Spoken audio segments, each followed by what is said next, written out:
The theme of our discussion today is your table is a bridge. You can take it literally if you want.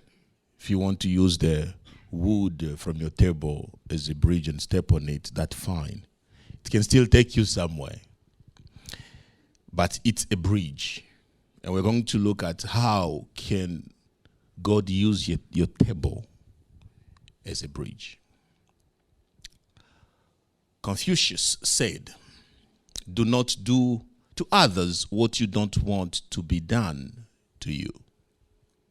Do not do to others what you don't want to be done to you. This thought has been considered as a golden rule for many years. It's a golden rule for keeping the peace. If you want peace, do not do to others what you wouldn't want done to you. However, if you look closely to this statement, if you pay attention, you will understand that it's a passive statement. It's a passive statement. This rule encourages us not to do. It says, do not do. So the less you do, the better. If you try not to do, you are safe, isn't it? According to Confucius, the less you do, the more you stay home, the more you avoid doing, the better. The focus is on what we avoid doing. We pay attention to what we don't want to do. And then Jesus came and corrected this statement when he said in Matthew 7:12, "Whatever you want others to do for you, do also the same for them." Whatever you want done to you, do it. This is an active rule. It encourages us to get out of our comfort zone and do what we want done to us. Jesus came to reverse, to correct the rule, the golden rule. If you would like someone to make you some coffee, make them coffee first. That's what Jesus meant. He said, if you want your spouse to listen to you, start listening to her or to him first. If you want someone to listen to you, be a listener. Start being a listener. Jesus said, if you want something to happen, be the first to do it. So it's an active. You get out of your comfort zone, you go and do it first. So the rule is not about how to get people to do what we want. Jesus was not trying to tell people, if you want your spouse to listen to you, start listening, then they will listen to you. That's what Jesus did not say, if you do it, they will do it. No, he just said, if you want it done, just do it. Do you get that? It's not like a way of making people do things for you. No. It's just a way of sowing in people's lives. Whatever you want done for you, do it for others. Full stop. He didn't continue and say, and then it will be done to you. It's a way of life Jesus introduced. So let's look at some basic rules, or one of the basic rules, or basic needs. One of the basic needs of human beings, of all of us, is to be accepted. We all want to be accepted. When you go to a place, you want to be accepted. When you're in your home, you want to feel accepted. In your office, you want to be accepted. You want to feel accepted. And Jesus said, if you want to be accepted, accept others. It's that simple. If you want to be accepted, accept others. And what is simple, it's not necessarily easy. Simple means you can understand it. Easy means you can do it easily. No, it can be simple and not easy. Simple, it's clear. So Jesus wants us to accept others if we want to be accepted. It is called hospitality. The rule of accepting others is called hospitality. We are going to look into it. So we can paraphrase what Jesus said like this. If you want to be accepted, accept others. Early Christians defined hospitality as welcoming the stranger. So the early Christians, they knew hospitality as the art or the activity or the attitude of welcoming the stranger. So based on our definition of hospitality, the question is, how would you like to be treated if you were a stranger? How would you like to be treated if it was you? How would you like people to welcome you if you were a stranger? But that begs another question. So what is a stranger? Who is a stranger? How do we define a stranger? And another question, what does it mean to welcome? What is the meaning of welcoming?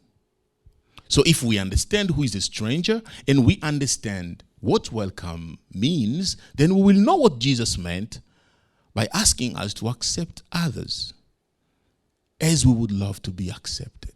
Let's go to the Bible and read this other scripture in Matthew chapter 25, verse 31 to 40. When the Son of Man comes in his glory and all the angels with him, then he will sit on the throne of his glory.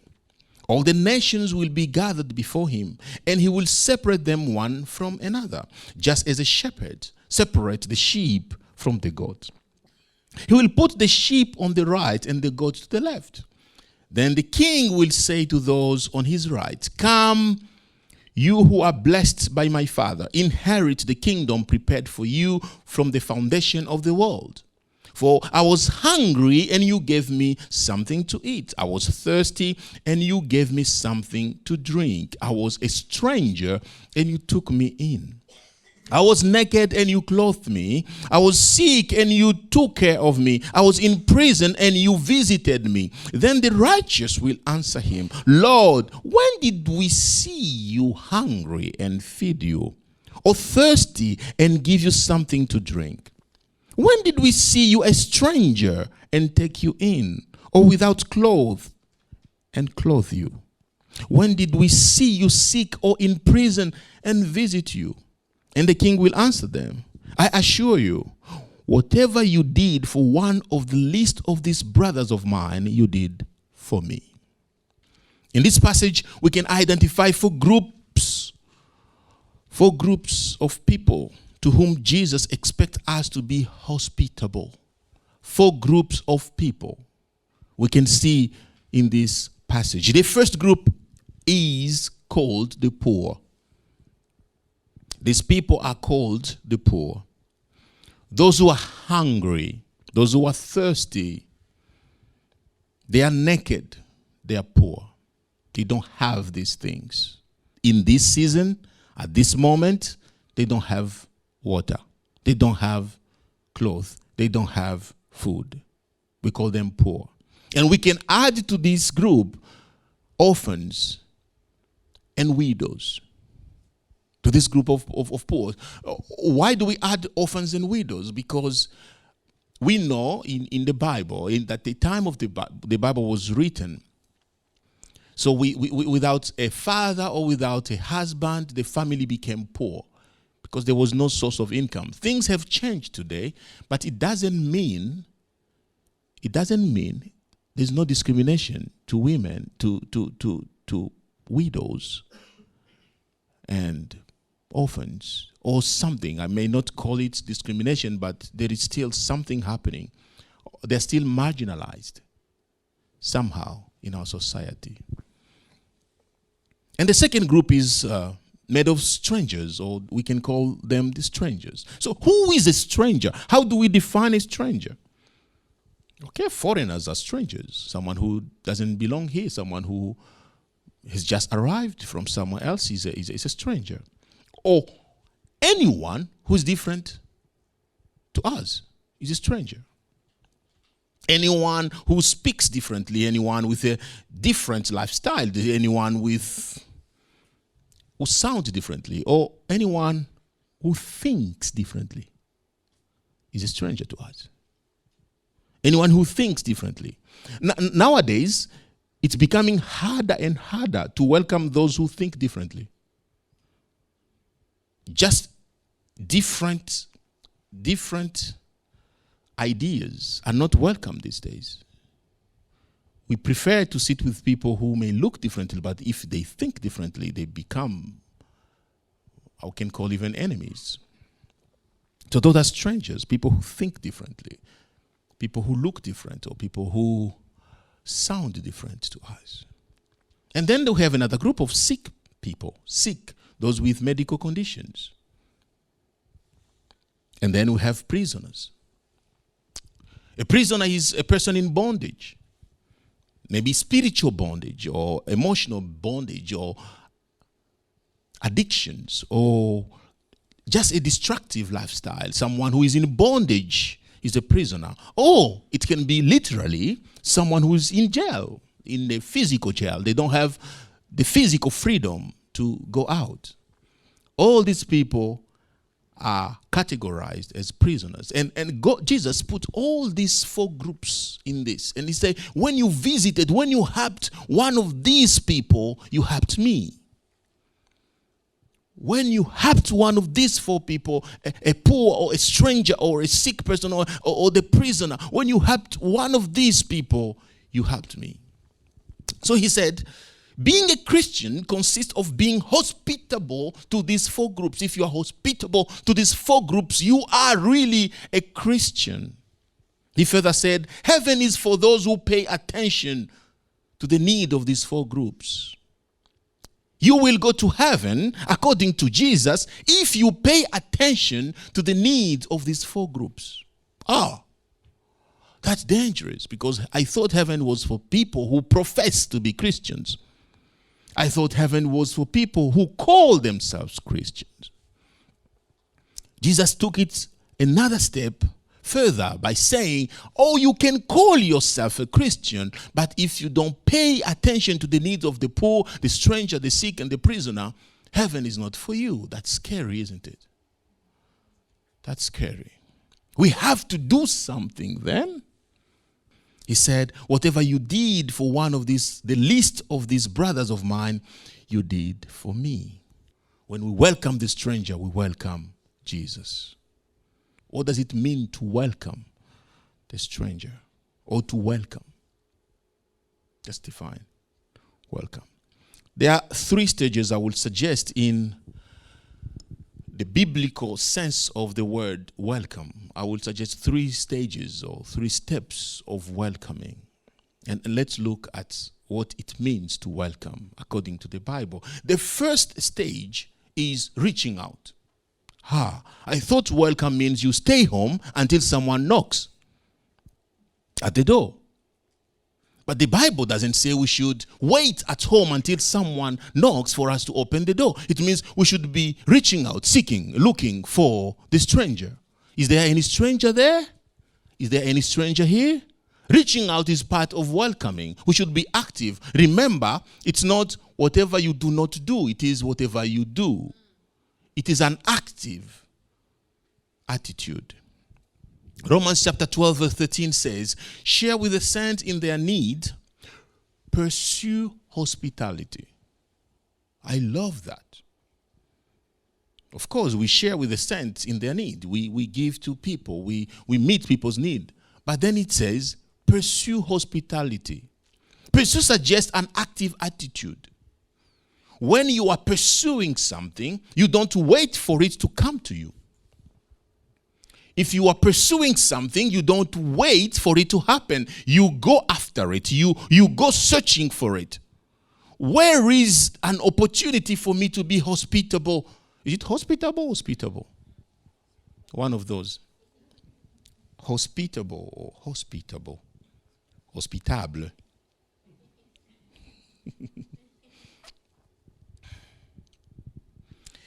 It is our responsibility to seek hospitality, to seek for an opportunity to invite people.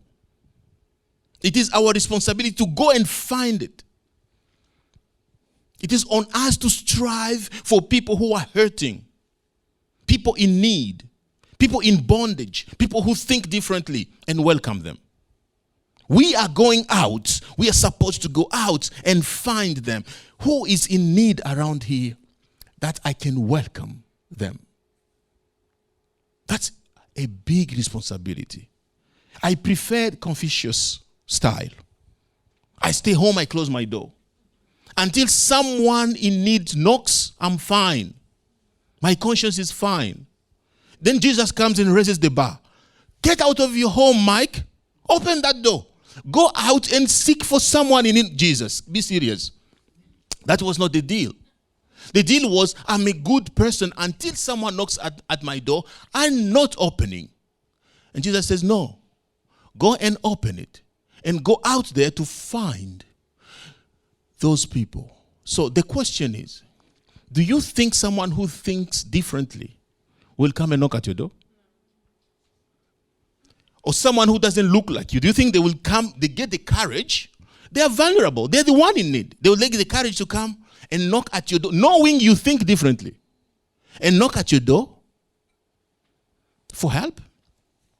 That's why Jesus said, go out and find them. Pursue hospitality. It's an active attitude. You try to find opportunities to do it. Find someone in need.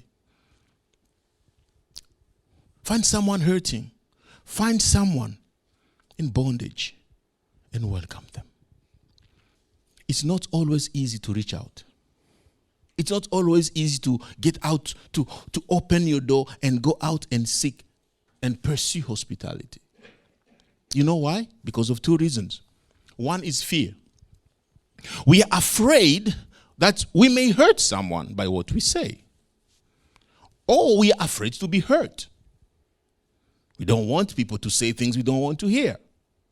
So we are afraid. That's why we don't want to pursue hospitality. Or we are afraid to be judged.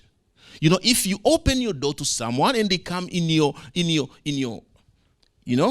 privacy or your home or your personality, people will start to discover your weaknesses. People will start to see that you are not perfect. And if you are not perfect, then people will start to judge you. If your home that day you forgot to clean the carpet and people will see that the carpet is dirty, they will go and say that your carpet is dirty. You don't want to be judged. You get what I'm talking about. If you welcome people, the closer people get to you, the more they start to see weaknesses. And because you don't want people to get closer, so you keep them out. So no, I want to live my life alone. I don't want anyone to get inside of my private circle. And Jesus said, open the door. Let them come in. Why? Because they want to see we are human. People need to see that we are human for them to learn the grace of God. They need to see that we are human. We are fallible, but forgiven. We are forgiven. So the fear of being judged, the fear of being misunderstood or of hurting or being hurt, we keep people outside. But also it's selfishness, just selfishness. You know what? It takes maybe 4 hours to cook a meal. Maybe more. I'm not an expert cook, but it may take me 4 hours. Maybe for you it may take 30 minutes. It takes longer for people like me who are still learning. So I can watch maybe 2 good movies in those 4 hours. So instead of inviting people at my place, and I know I can achieve or can entertain myself for 4 hours in a cozy, in my couch and nice, comfortable place, I don't want to start cooking and then clean up when they leave. Most guests don't clean up. When they come home, they just leave you the work to clean up. When you look at all that, you are like, no. Next time, until 4 years passes. 10 years later, you never invited someone. Why? Because we are selfish. Jesus says, open the door of your home. Invite people at your table. No one has everything in order. Don't be scared of being judged. No one has got everything in order. We are all on a journey. We're all on a journey. Hospitality is about inviting people into your life so that they can see your humanity. They can see the grace of God at work. They can see your imperfection. It's fine. It is fine. Hospitality requires getting out of our comfort zone. Reach out to strangers. Bring them home. That's scary, isn't it? Because we don't know strangers. We don't know what they can do. We don't know if they are going to leave our home with our phones in the pocket. We don't know. We don't know. That's why we're scared of strangers, because we think if you bring a stranger home, maybe they will leave with your credit card in the pocket. But Jesus said, still bring them. Still bring them. Because the next step in hospitality is restoration. After reaching out, you need to restore. Matthew 25:35-36. For I was hungry and you gave me something to eat. I was thirsty and you gave me something to drink. I was a stranger and you took me in. I was naked and you clothed me. I was sick and you took care of me. I was in prison and you visited me. Restoration happens when you bring a stranger in your life, then give them access to you and your resources. You give them access to you and to your resources. Giving someone access to your resources. If it's food, you give them access to food. If it's water, you give them access to water. If it's smile, you give them. Like, hospitality happens when you bring someone to your life and give them access to your resources. It meets a need. When someone is lonely, you give them time. You share your resources. Hospitality cooks a meal. It asks the right questions to discover the need of others. It's after needs. Hospitality is after need for restoration. There was a particular preacher, a pastor who preached one day about heaven in his church. Preached about church on heaven on Sunday, and then the following day he met this church member who asked him, Pastor, yesterday the message was good. The sermon was about heaven. I loved it. But you told us everything about heaven. You did not tell us, where is heaven? Where is heaven? And then the pastor said, oh, that's the right question. You know, I've just received a phone call from a church member who is really sick today. They are really sick. And they have no one to assist them. If you can give them a call, if you can buy some groceries and go and visit them and pray with them and read Psalm 23 for them, you just go and do the things I'm telling you. By the time you finish, you will find heaven. And the man said, okay, Pastor, I will try that. The man left, went to the grocery shop, to the shop and bought stuff and gave a call to the sick person and went there, sat down, prayed with them, read Psalm 23, and left the house. And the next day, he called the pastor and said, oh, Pastor, I found heaven. I finally found it. We find heaven when we meet a need. When we meet a need, we find heaven. There is this sense of satisfaction. There is this sense of, and I'm not saying that's where we will go. No. When we meet people's need, we create that taste of how heaven will look like.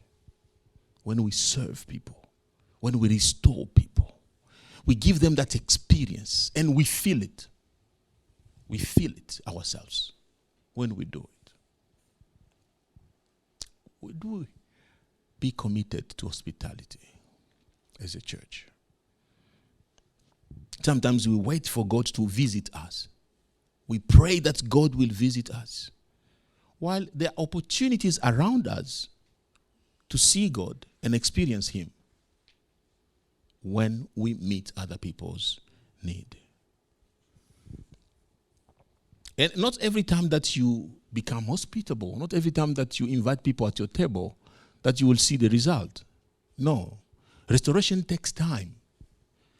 It may take 2 years. You are inviting someone at your table. 2 years before you start to see any outcome out of it. But we keep doing it. To get someone out of bondage to freedom is not a work of one day. It's not just one meal. It may take meals and meals and meals before you start seeing some changes. I believe that all of us here gave our life to Jesus because someone was nice to us. I don't know. Maybe some of you, most of us, maybe some of you came to Jesus because someone said, look at you. You don't deserve anything, you. You are going nowhere. And then you say, I'm giving my life to Jesus today. Was that the case for you? Someone told you are worthless, useless. And you said, yes, I give my life to Jesus. It took someone to be nice to you, someone to invite you, someone to be kind to you. Why? Because hospitality makes us the hands and feet of Jesus on earth. When we serve people, when we invite people, when people see the love through us, that's when they see Jesus. And that's when we reach to the heart. So I would say hospitality is a bridge to the heart. Your table is the bridge to people's heart. It is a bridge. It gives you access to people's heart. They say that people don't need to know how much you know until they know how much you care. They don't care how much you know until they know how much you care. What does it mean? It means you need to care and care and care and care. And then they believe you care. Then they will ask you, what do you mean? Then they want to know what you know. But we want people to know first what we know before we can care for them. Matthew chapter 9 verse 10 to 12 says, while he was reclining at the table in the house, many tax collectors and sinners came as guests to eat with Jesus and his disciples. It continues to say that when the Pharisees saw this, they asked his disciple, why does your teacher eat with tax collectors and sinners? But when he heard this, he said, those who are well don't need a doctor, but the sick do. Hospitality is risky because you're going to sit with sinners. You will be judged for it. You will get misunderstood. You'll be misunderstood, or things may happen in the process. But Jesus did it. He became a friend to sinners. Watch this. Not a friend to sin. He did not condone sin, but he accepted sinners. Our table is supposed to be the bridge for those who need forgiveness. For those who need Jesus. Our table is supposed to be a bridge.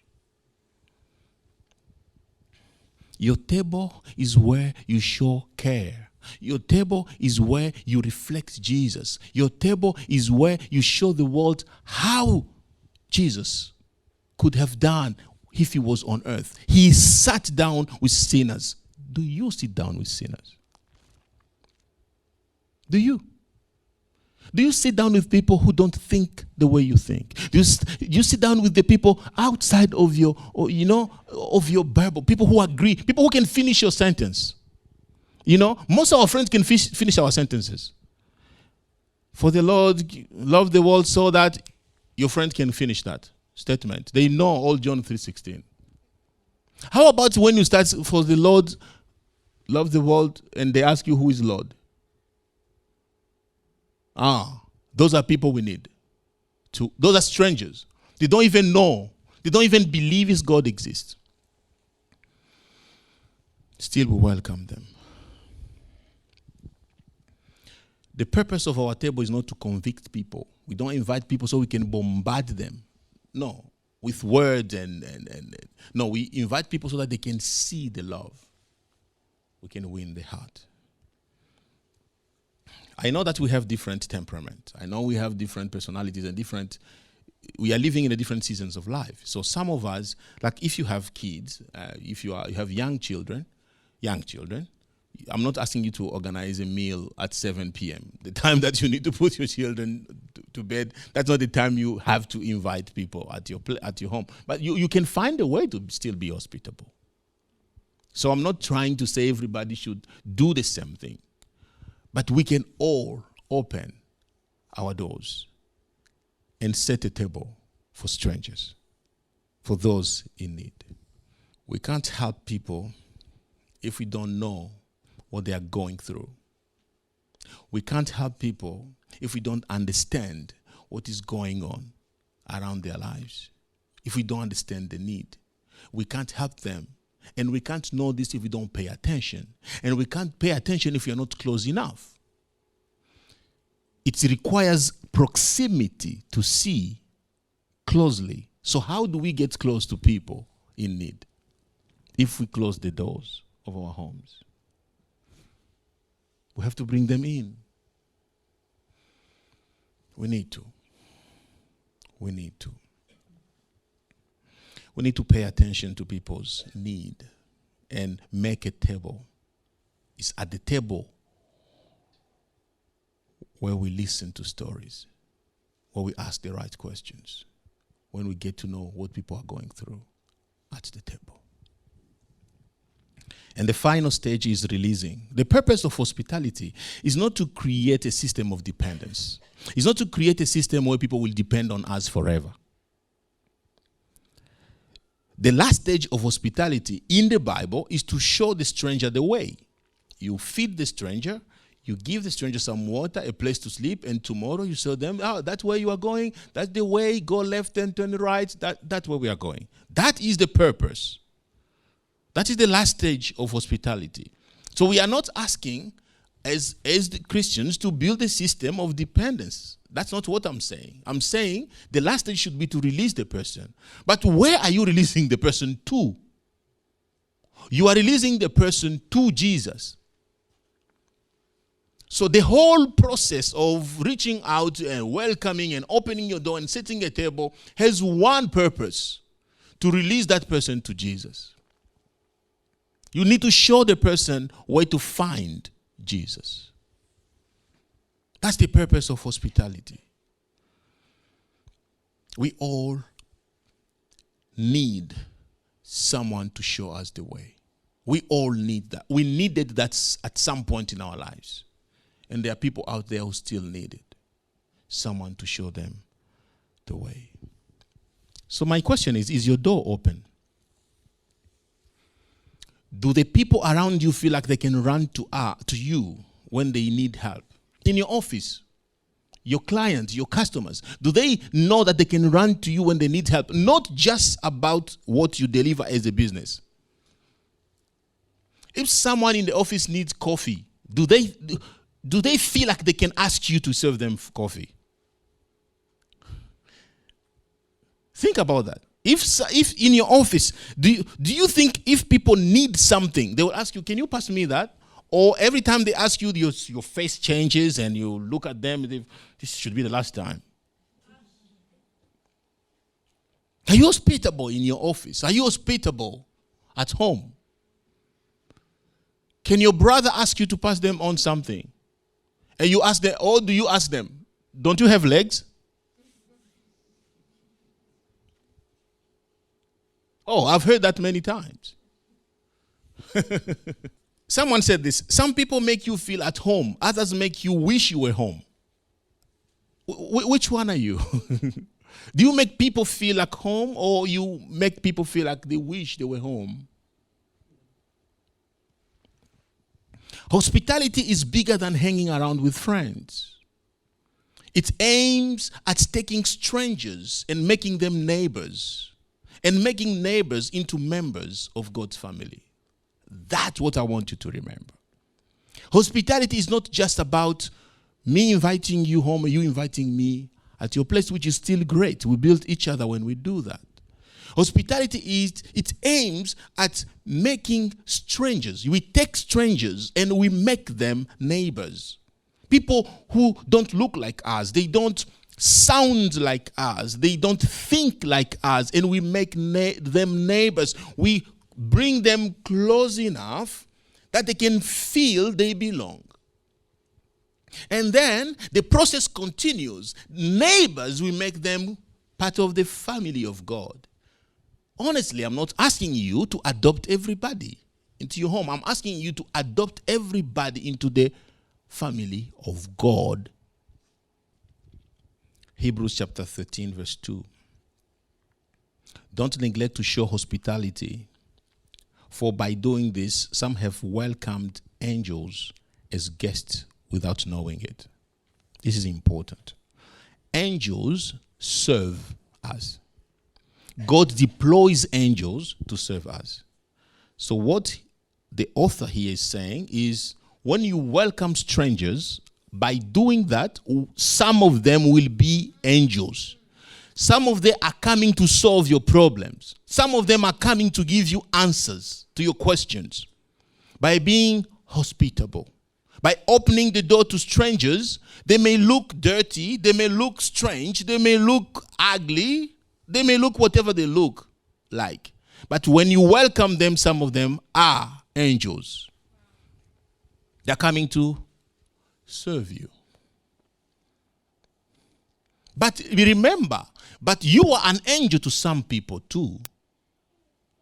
People will come to you because God wants to use you as an angel to solve their problems, to listen to their stories. We can do that through our table, because our table is a bridge.